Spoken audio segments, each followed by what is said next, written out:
म्हणजे आपण एक इमॅजिनरी सिनॅरिओज इथे डिस्कस करूया. साधारणपणे की पेशंट आलाय, he has walked in the OPD आणि IT इंजिनियर वगैरे आहे आणि he is in his 30s, early 30s आणि comes with severe shoulder pain and neck pain.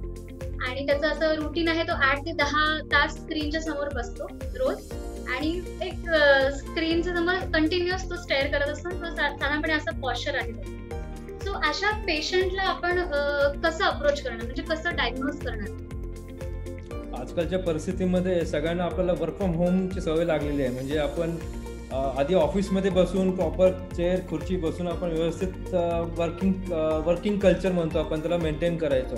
आता घरी गेल्यापासून आपण घरून आपण सगळं काम करतोय, अशा वेळी आपल्याला सिटिंग पोस्चर मेंटेन होत नाही. मला आपण क्वालिटी अर्गोनॉमिक्स म्हणतो आपण. अर्गोनॉमिक्स म्हणजे सिटिंग हॅबिट्स आपले चुकीचे असेल तर आपल्या मसल्सवरचे अनइव्हन स्ट्रेस यायला लागतात. हे स्ट्रेस यायला लागले की आपल्याला काय होणार की आपण ओव्हर द टाइम तो मसल लवकर फटीग व्हायला लागतो. एकदा फटीग झाला की मग काय पेन होतो, इकडं म्हणजे स्टिफनेस यायला सुरुवात होते, हालचाली कमी व्हायला लागतात, हे सगळ्या गोष्टी होतात. म्हणजे अल्टिमेटली एंड रिझल्ट काय, आपला पोश्चर बिघडतो आणि पेन यायला सुरुवात होते आणि मसल आपले कमजोर झाल्यामुळे सगळे प्रॉब्लेम्स येतात.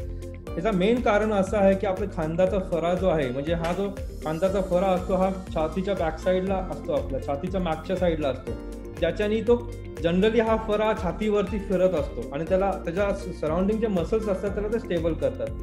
हे फटीग मसल जर फटीग होत राहिले तर आपल्या खांद्याचा फरा स्टेबल राहत नाही आणि हा जर फरा स्टेबल नाही राहिला तर खांद्याचे मुवमेंट्स पण अफेक्ट होतात. कारण हा स्टेबल पार्ट आहे, हा स्टेबल नाही राहिला तर खांदा मुवमेंट व्यवस्थित नाही होणार.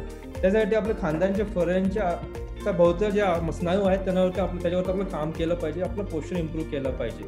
त्यासाठी आपल्या 3 गोष्टी महत्त्वाच्या आहेत. एक तरी ॲज यू सेड की पोश्चर करेक्शन खूप महत्त्वाचं आहे. सेकंड म्हणजे आपले स्नायू स्ट्रॉंग करणे महत्त्वाचे, त्याला प्रॉपर व्यायाम आणि फिजिओथेरपीची गरज आहे आणि प्लस त्या मसल्सला न्यूट्रिशनची पण गरज आहे. फक्त व्यायाम करून नाही चालणार, proper nutrition terms of vitamins आणि प्रोटीन सुद्धा घ्यावंच लागतं. म्हणजे सगळ्या गोष्टी कलेक्टिव्ह व्यवस्थित केलं तर आपल्याला फरक पडतो.